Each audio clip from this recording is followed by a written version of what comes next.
Inspired by wanderlust, language, and the seduction of movement in any medium, transdisciplinary artist Laura Perdrizet creates visceral, conceptually grounded experimental narratives, most often in the form of installation, video, performance, sculpture, photography, and writing. Her research-based work has been shared internationally, including exhibitions, screenings, performances, lectures, and publications that incite dialogues about space and place, memory, translation, and interdisciplinarity in pedagogy and practice. Laura's most recent engagements, starting off 2024, her experimental narrative screen dance film Nomadic Mythologies was an official selection at the International Art Film Festival in London and Montreal Independent Film Festival, and an award winner at Festival Internacional de Cine Independiente de Madrid. Laura presented her latest research on artificial intelligence and studio art pedagogy and praxis at this year's College Art Association conference. Her paper, The Work of Art in the Age of Artificial Intelligence, approaches the topic through a conceptual lens of lexical issues and investigations on how you may recontextualize current artistic tools, artistic process, and the conditions of art material. As case studies, Laura published 2 new collaborative artworks that use de novo trained models on artist-author datasets to create both mixed media 2D artworks and multimedia performances. An alumna of Columbia College Chicago's MFA in Interdisciplinary Arts and Media program, Laura's thesis project, An Unquiet Mind, The Untold Story of Isabelle Cadieux, was a Wiseman Awarded project featured in Chicago Art Magazine, Proximity Art Magazine, and awarded Best in Show at the Wiseman exhibition the following year. Additionally, the artist book she published in conjunction with the body of work was purchased by SAIC's Joan Flash Artist Book Collection. A passionate educator, Laura is currently assistant professor of studio art and experimental media at University of Mount St. Vincent in New York City. Let's welcome Laura Perdrizet to the stage. Thank you for having me, Duncan, and the faculty. The students are really excited to be here and back at my old haunt. This is really exciting. And it's a privilege to be a working artist, and it's a privilege always to share my work. So thank you. I am going to take just a few slides to introduce myself further to give you kind of a context of who I am. So I am very interdisciplinary. My degrees are in very different things. I have a bachelor's degree in directing theater. I worked in the film industry for a long time, played music professionally, studied dance, did a postbac in architecture, and then ending up here pursuing interdisciplinary visual art, design, and media. I also work with a lot of concepts, but there's through lines through it all. I'm really excited to share this particular body of work tonight because it both is current and spans time. As you'll see, cartography exists on this slide, as well as space and place, sensory perception, and memory and nature in particular. I also, in addition to being a working artist, am a very passionate professor. Heather mentioned, here's some very current images of students and me also doing work, scholarly work, both at CAA. The bottom left was just a few weeks ago speaking about women in the arts with the New York Philharmonic. And then this is a little BTS. So some like behind the scenes while getting the work you're going to see tonight. And also I threw in some performance images. That's real jello. I'm not sharing those works tonight, but it's another part of my practice and who I am as an artist. So I thought I'd share it.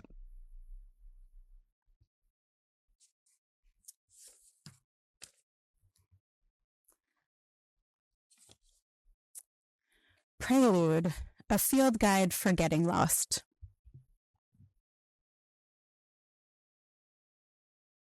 Virginia Woolf described getting lost as not simply a matter of geography, but as identity, the desire and need to become anyone and no one.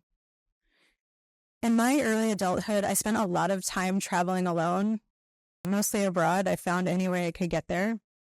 I think I've always been enthralled by these moments of being anonymous, exhilarated by the challenge of the unfamiliar in place, but also while being able to inhabit the freedom of not being me and the baggage that came with that in my familiar places.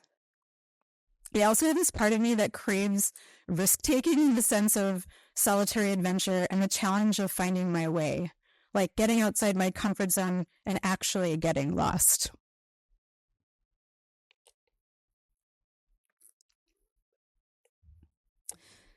I close my eyes and move my finger around a map like a Ouija board. Geography is destiny. Wayfinding. Which direction is the moon beyond the horizon in this particular moment? Being in unfamiliar spaces is so much like a child having zero context for something and experiencing it for the first time. The relationship between experience and imagination. Not thinking outside of the box, but how is this box actually something other than a box?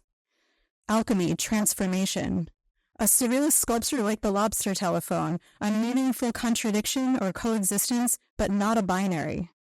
Interstitial spaces. I've always been most interested in those juicy gray areas.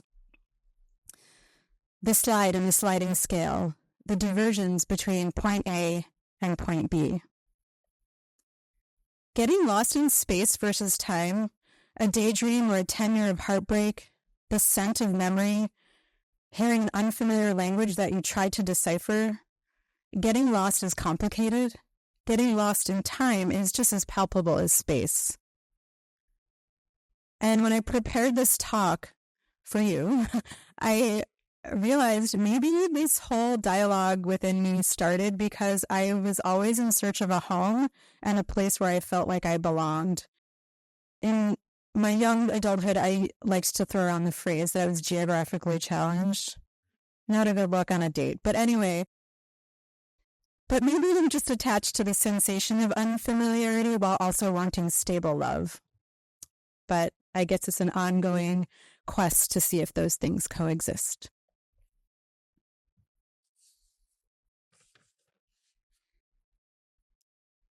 Rebecca Solnit wrote in her book, A Field Guide for Getting Lost, how will you go about finding the thing, the nature which is totally unknown to you? I find this really provocative. She says, the things we want are transformative, and we don't know what's on the other side of transformation. And for me, this explains my personal fascination so well. And also this concept that the unknown is like the center point of experience. And this idea circles us back to early map-making strategies where maps were reflective of the whole human experience in space and place. It was in both an art and a science. Physical and perceived space were on the page. And if somewhere was unexplored or was unknown, in big bold print it said, "Here be dragons." And I love that statement. I mean, it's like, say it out loud, like look at the abyss and name it. And it focuses our attention to this concept of unknown, unfamiliar, and risk versus known, familiar, and safe that is really primal to our humanness. When we enter the time space of unknown versus known, we are collaborating with chance. And as an artist, I've always felt a kinship to John Cage, Fluxus, and the conceptual art movement's impetus to invite chance operations as methodology to creation. A tension between spontaneity and control is a quote I love from one of my fave film editor, sound artist, Walter Murch. And Michel de Certeau, in his book, The Practice of Everyday Life, chapter 9, called Spatial Stories, he begins by explaining, in modern Athens, the vehicles of mass transportation are called metaphori. So to go to work or return home, you take a metaphor. He goes on to illustrate how these spatial trajectories are narrative structures and vice versa. So here we are again, circling back to sensory perception, our internal dialogues and conversation with the physical world. De Certeau explained what I didn't have words for. The idea that spatial practices are inherently narrative, that movement is mere entropy, that experience all the while is perceptive. So ultimately, just another way we engage with metaphor. And so we begin. Nomadic Mythologies.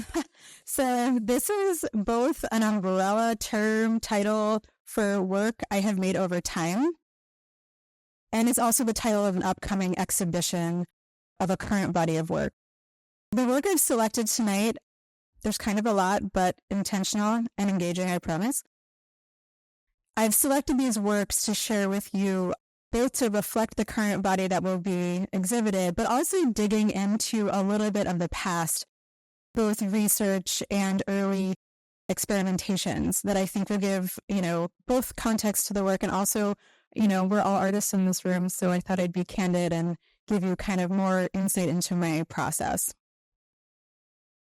A little bit of a side note, my interest in cartography spans my lifetime, and the concepts within I'm exploring here are rooted in a philosophical approach, not a political one.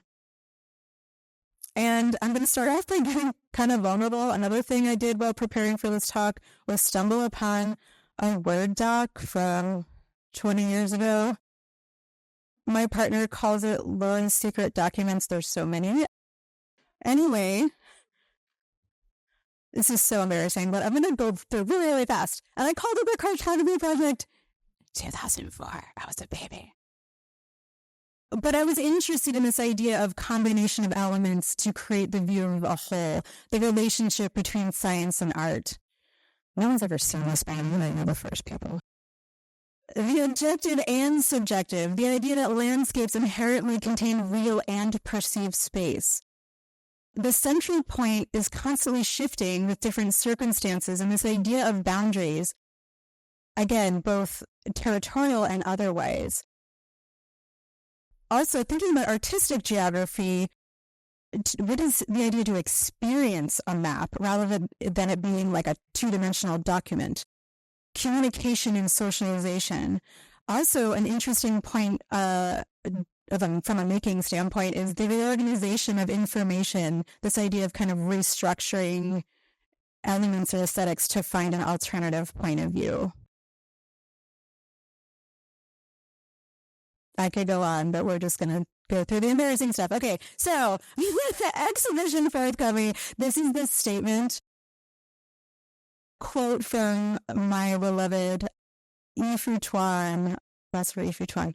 Since the human individual is both body and mind, he can also be said to be both place and space. Nomadic Mythologies investigates space and place by unearthing the origins of cartographic practice as both art and science, reimagining the concept of mapping through inventive visual languages and interdisciplinary aesthetics.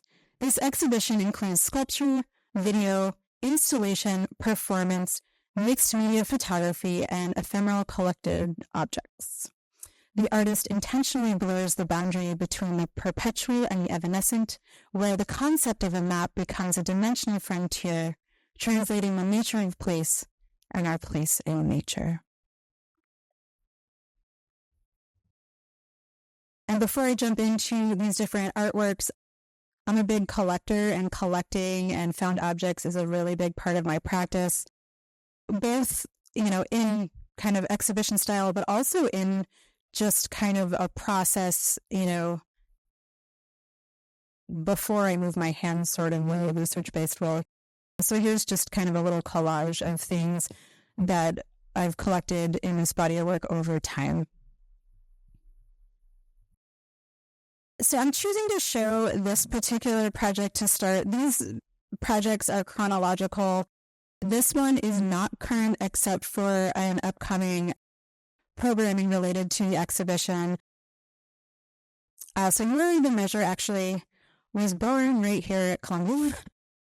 I think it was my second or third year of my program. I conceived the idea, I did the research in 2010, came up with the idea for the piece.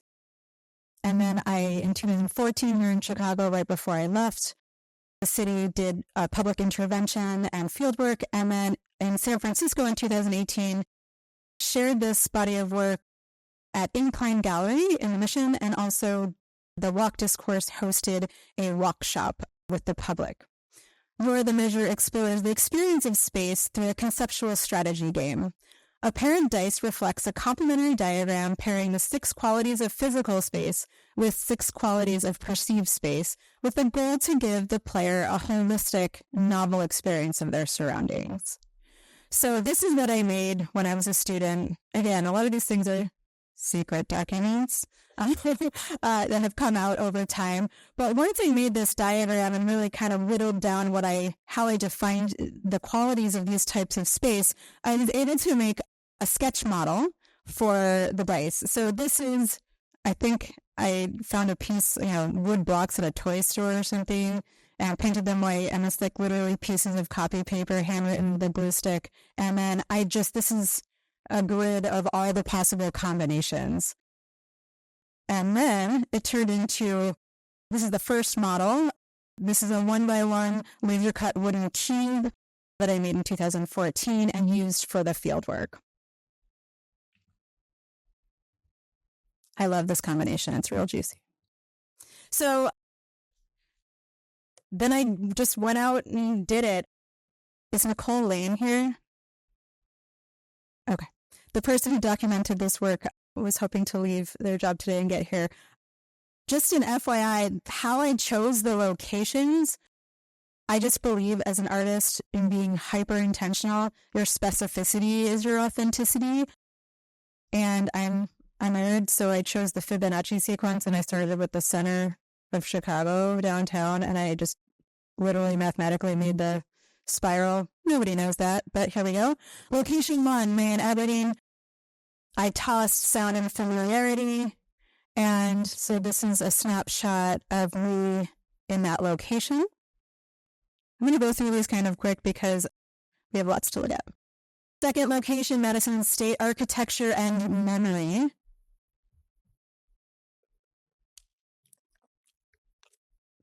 I was doing a rubbing with charcoal. Location 3 was on the lake. Temperature and scale.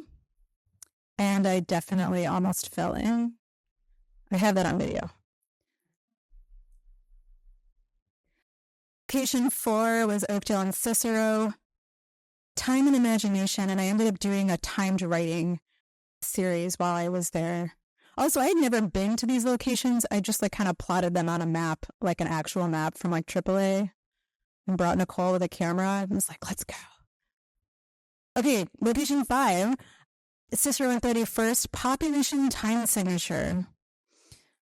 Definitely in the middle of traffic, also kind of got word in a Panda Express on the corner. And lastly, I was at 55th Minster at Gage Park, which was kind of wild to end up at a park for my last location. And the sun had set and it was kind of wild, and I got nature and sensory perception. And it was a pretty magical way to end.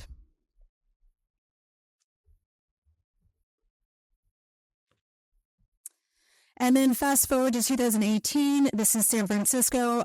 I'm going to show you what happened with the walk shop. So the gallery images are boring. No offense to galleries. So I made version 2 of the dice. I had them fabricated. I chose the icons from the Noun project, kept my same structure and my same idea. And then I made a zine. And then the participants were each given a zine, a pair of dice, a clipboard, and a pencil. And we walked around the mission in San Francisco. So here's just some behind the scenes that a photographer from the gallery shot. Is there a way you can turn the lights down a little bit? I also want to show some time-based work, and video is way better with darker light.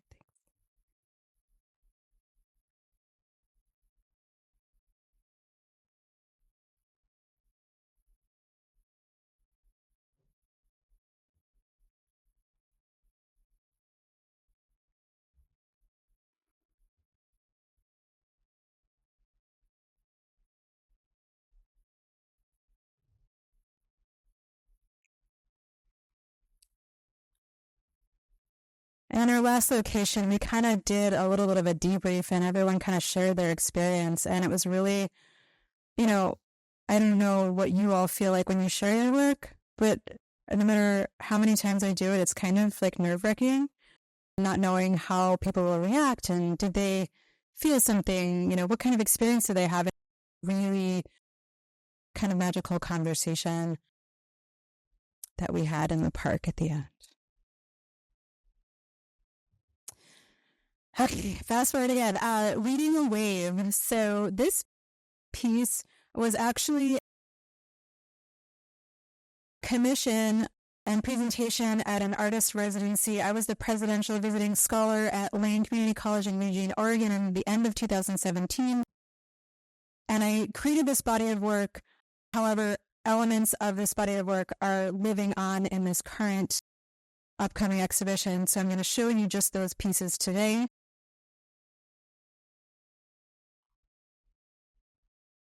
Okay. Reading a Wave is a body of work inspired by Italo Calvino's novella Mr. Palomar, the first chapter in particular, that ignites a philosophical inquiry into the impossibility of isolation, of a wave, of a moment, of oneself from the external world. It is reflective and investigative of the spaces between labor and meditation, divergence and convergence, the physical and the perceived.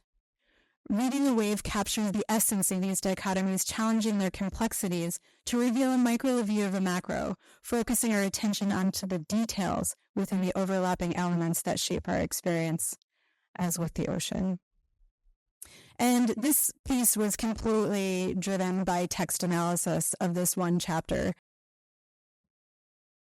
The piece, I'll just quickly show you, ended up being a lot of elements. I worked with the dance students to create 10-minute dance piece in which they were also involved in the dance space with this large-scale installation, sculpture installation, which was also projection mapped with video. Lots going on here. But even when I was, approaching choreography, I was using, words from the text. When I was thinking about how am I going to make work, like what are my approaches to material and just getting lost in moving my hands, a lot came from just these points. This also isn't like formal text analysis. This is my own brand.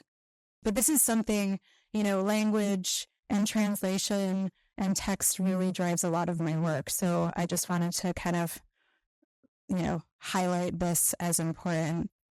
And then I created a series of cyanotypes, and I want to give a shout out to Professor Mel Potter in the front here, because I saved paper that I made with Mel for years. And these cyanotypes were on hand cotton wool paper from this school. So I love cyanotype and alt photo. Photo is one of my areas. I also teach it. Anyway, one of the material explorations that was like huge in this project, I spent like half of 2016 and half of 2017 sculpting cheesecloth to a point where the guy at my local Home Depot just thought I was totally bananas. He's like, "What are you doing? You bought us out like last week and the week before." And I kept messing with it and I didn't like it. And I kept messing with it and trying all these different things, from a weird video screen to an object to, you're going to see it again in a little bit.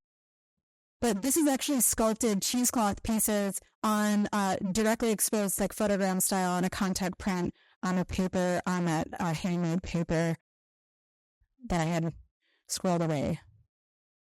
And there's a lot of these. I did a whole series of cyanotypes, but here's just like a triptych to share.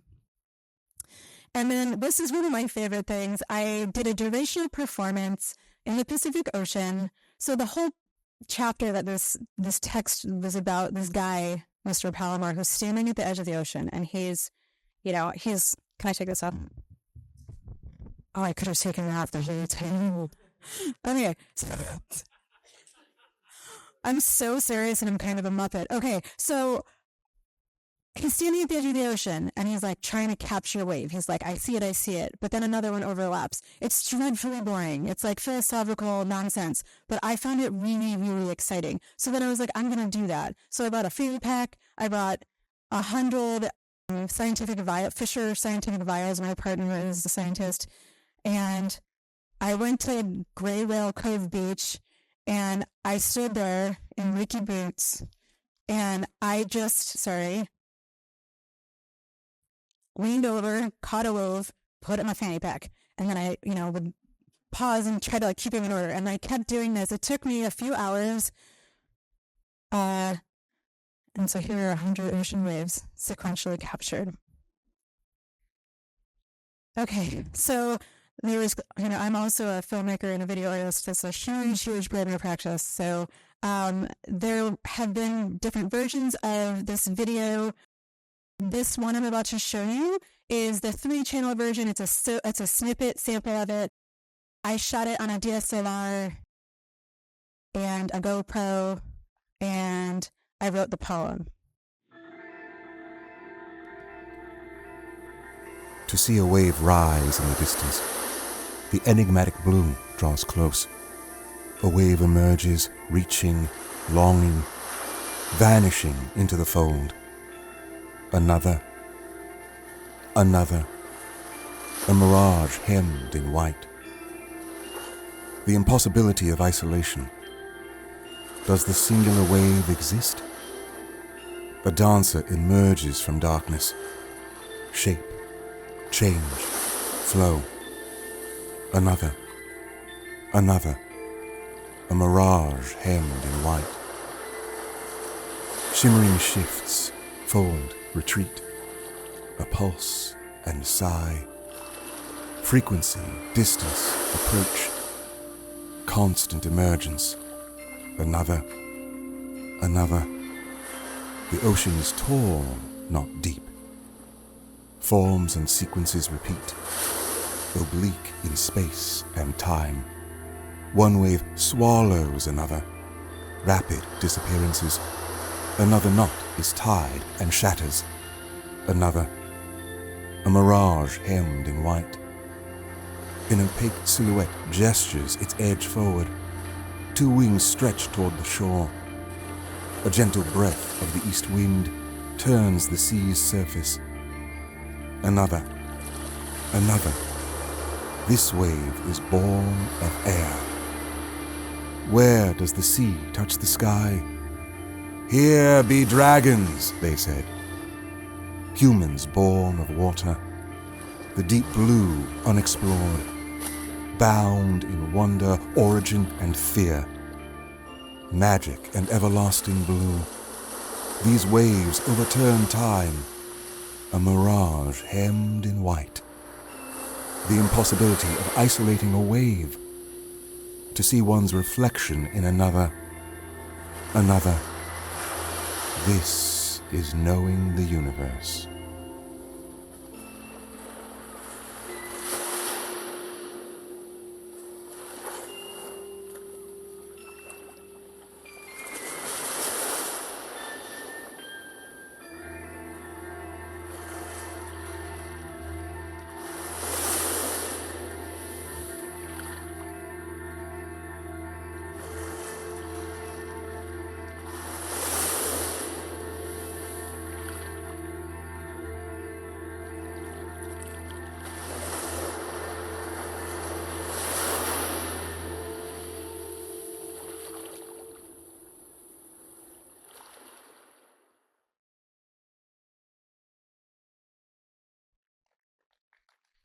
But getting the opportunity to film a synchronized swim team was maybe one of the coolest things I've done. Okay, moving forward, this piece is called Past, Present, Future Perfect. And one second. So it was originally, I made the sculpture and the installation in 2013 for a solo installation at the Art Lab at Kressel Art Center in St. Joseph, Michigan. But it's also a current work in progress as I'm restaging the sculptural work and the installation in combination with new sound pieces. So, didn't read it. So what's interesting actually is this. The whole project was born out of learning about this. So I found this. It's a equinoctial ring dial, also known as a universal ring dial, that was an 18th century navigational device, and it was the first time it was a device that linked time and space. So it has the qualities of a sundial and a pendulum, that you don't need to be in a static place to use it. And this was like, my jaw hit the floor. My inner nerd came out and was like, I need to make a body of work or a piece about this. This is so interesting. So again, it's the first new navigational device to pair the ability to tell time and space. these parts are all modular, they move. And so you can tell the time, but also find your latitude. And you can also travel without a fixed point. So it was used on the seas, and this inspired this installation. And so the question I was asking with the work, if we were to stop trying to discern time, would we still know where we are? Past, Present, Future Perfect is a multimedia installation that invites the audience into a contemplative environment where we're confronted with time and space in an intimate, meditative way. So the ring dial hangs static atop fresh earth while the viewer sees themselves in these portals on the wall amidst soundscapes that evoked past, present, and future. So this is documentation of the installation. Something really exciting about this sculpture remains to this day my prized possession. There's a place in Chicago, I don't know if it still exists, the Rebuilding Exchange. They have recycled materials, and this was made out of a 18-foot by 1-foot floor build from Barnum, Indiana. It was a 300-year-old piece of wood, unmilled Douglas fir, which, by the way, is insane, and was very hard to work with. I had my, boyfriend at the time take the rusty wings out, and then I sanded it, chopped it up, mitered it, used a router to make this. So it is miming the original ring dial, but in kind of a heightened, realistic way. So it's modular, and I hand chiseled tick marks and painted them. So I kind of gave the idea of the ring dial. But also because I was so interested in this idea of space and time, and the wood was historical and that was important to the concept, I also used recycled hardware to make all the joints and pieces. And then that's actual topsoil, nautical rope, found objects, mirrors, and sound. These are actually, again, I'm like a collector person, found object freak. These were actually sound housing from speakers that I painted and put mirrors into. And the idea is that the viewer comes up to them, puts on the headphones and is kind of forced to look at themselves while they're listening. Excessive. Well, everyone makes a selfie. You could just take a photo. Anyway. So again, this is a picture that kind of highlights the fact that the pieces move. Anyway, so we're going to just listen to less than 2-minute sound sample with some video documentation of this installation. So it's a sound sample. Parts of it will be part of the new. The last piece I'll show you before the tap banana is The Line Is Not the Territory, which was both a part of my cheesecloth era, but it also was an incredible moment because I'm currently working on a related piece for this upcoming exhibition called 1.3 Seconds to View the Moon, and it is completely inspired by this piece. I'm needed in this piece. This is choreography for 2 lights, sculpture, and metronome.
Okay, so after I had made past, present, future perfect, I had these handy-dandy little iPod shuffles. I know that's like so old. Anyway, but I had them in my possession, so I created a choreographic score for 2 performers, and basically I recorded my voice saying these exact instructions, and then we synced them and had headphones and just listened to them at the same time. That's how it was in sync. Clever, I guess. But anyway, so we'll see here that, some of the instructions are the same. Shine light on map, right? We'll do it at the same time, and then it says freeze. But then sometimes, what performer A gets pan far to close, while performer B gets, pan close, close to far, and et cetera. So it was a really interesting and generative experiment, something I enjoy. Yeah, Grace. I really did. So Nomadic Mythologies site dances. So the backstory of this upcoming exhibition is literally minutes before the pandemic, I signed the contract for a solo museum show in California.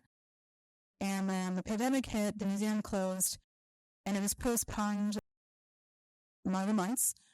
And ultimately, I took a position in New York City, like over a year later, and their schedule was backed up. Anyway, long story short, the exhibition is canceled.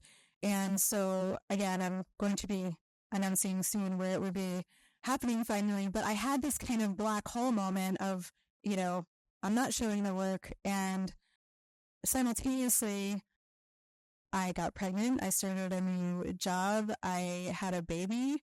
And I didn't make anything for like 9 months. But it was this also really kind of amazing time because, I was marinating on the ideas in my brain, and becoming a mother, honestly, was the most inspiring thing, not just to become a mother, but it was this weird way in which I kind of felt more centered in myself than I ever had in a long time. And it was like, I was just like, even though my body postpartum was broken, I was like, let's go. And I met a few months later, after my son was born, this dancer who was actually a former student in California who was out in New York. I'm going to buy you a cocktail and I'm going to pitch this idea. I'm really interested in, experimental cartography in the sense of site specificity and the body. And so I had originally conceived this would be added to the museum show as a 6-channel multimedia installation. And so it was kind of this idea where I was kind of playing with how can we pull with, sensory kind of exploration of sight and performance art and dance as all different kinds of media in space and let it be improvisational and spontaneous. I was also formerly trained with the theater company that I did the viewpoints training for a long time way back when, and I actually incorporate that into my installation art classes, etc., because it's just an incredible way to think about space. And I was also really interested in Maya Deren's idea of choreo cinema. Maya Deren, the godmother of experimental cinema.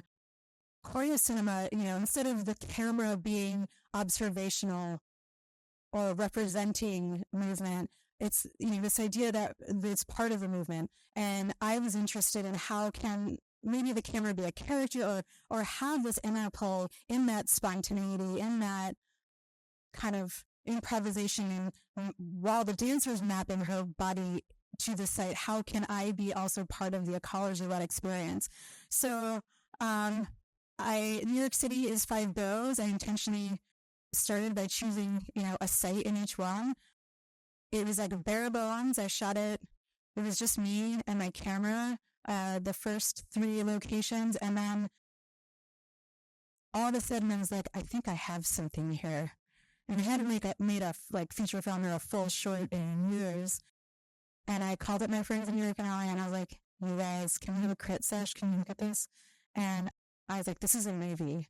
So it will exist as a multimedia installation, but it has premiered. It premiered actually in December. I finished it in September. It premiered in London at the International Art Film Festival in London in December. It's screened in Montreal and Toronto, and very recently in Madrid, and also got the Best Original Score award. But before I show you the movie, which is like so exciting, I haven't seen it with an audience yet, except for a real peace reigning in either. So this is like so exciting.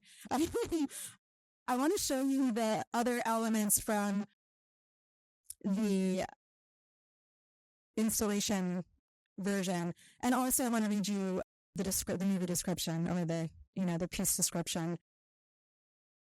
Okay, yeah. We're the dream the city is having about itself. The city is the dream we are having of where we belong. Nomadic Mythologies is a genre-bending tale of a woman's encounter with the imagination of the city. As she maps each site with her body, the city is transformed from the foreign to the familiar. The dream awakens, the connection grows, ultimately revealing what belonging somehow truly means. Her journey shines light on the invisible edges between memory, desire, perception, and experience. Simultaneously an experimental narrative and screen dance film, this psychogeographic odyssey is inspired by wanderlust, kinship, again, and visible cities. I just want to hype on when there's a trailer. Thanks. Okay, so when I went to each site, I also costumed the thing, and it was really important that the costume was also part of this relationship that the performer was having. So I took her measurements before the start of this whole thing, and I did not show her the site or the costume until we showed up. So again, this idea of that kind of being in the moment and being really responsive to site was really important. And I also collected an artifact from each site, which is something I've done in other work. I kind of like. It's also kind of interesting to be in an art space and see something that you also saw in a movie. So this is location 1 in the Bronx. Also, there's 6 locations, and they hit each borough intentionally. So this is Bridge in the Bronx, and a bolt did not pull it for me. That page was on the ground. This is a random chair at the random lot in Brooklyn. Some bricks from the rooftop in Manhattan. This is not an intentional pun, but this is Queens. This is Forest Park, Queens. An abandoned rail track, and I found someone had dropped a deck of cards, and this one was facing up. And this is the A train line on the subway. And this is actually the only place that people emerged, so it was kind of interesting to find a human object. And then driftwood from the Staten Island coast. And then the other part of this multimedia 6-channel installation I am imagining is, so there's different projections, and each projection is, a location, and it's accompanied with a mixed media map and the artifact. This is kind of like a sketchbook, if you will, these set of images, and we're just kind of playing around with ideas and materials. Yeah, just textiles, paint, archival materials and images. Again, playing all the way back to my, cartography project, documented what's the center point. That's actually a photograph of location 3 printed on satin with spray paint. This is location 1, and I found a historic map of the area. I also printed on a different material that looks like satin, the bridge. Also playing with acrylic and image transfer with text. And then Sanotype again, I tiled out the bridge. And again, these are kind of just playful. This is part of my process, how am I going to come up with these things? This was a little more complex of the site in Brooklyn, but I find it really fun. I think I'm onto something.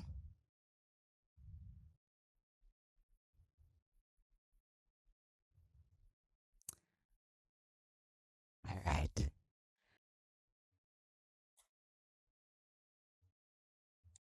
I'm not going to talk anymore. I just want to say, being able to talk about this body of work in this way is actually the first time, and it's something I care a lot about, and I'm really excited about. And I've shown portions of it, obviously, but in this context, this is been a real privilege, and also to be amongst a group of artists is the best. And as a professor and artist, I got a real big place in my heart for that. And you are getting to see this movie that's not being released to the public yet. But I'm going to show the whole thing. Just so you know, the running time is 19 minutes and 37 seconds. It's a movie, so if we can turn all of the lights off.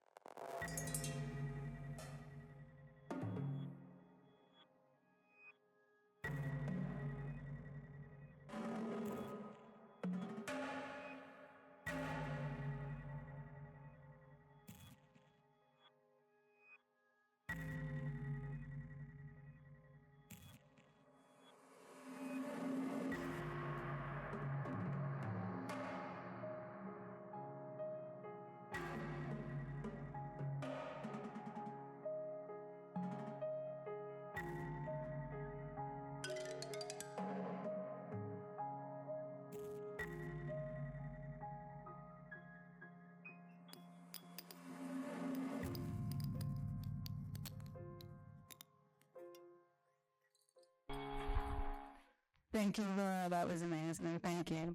Once again.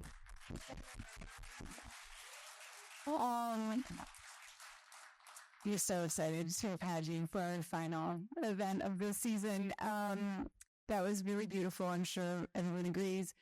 We are going to have a reception outside in the lobby area. If you have questions that you'd like to ask the artist, Laura would be in attendance. I encourage you to come up and strike a conversation. But anyways, thank you all for being an excellent group, and we'll talk more outside.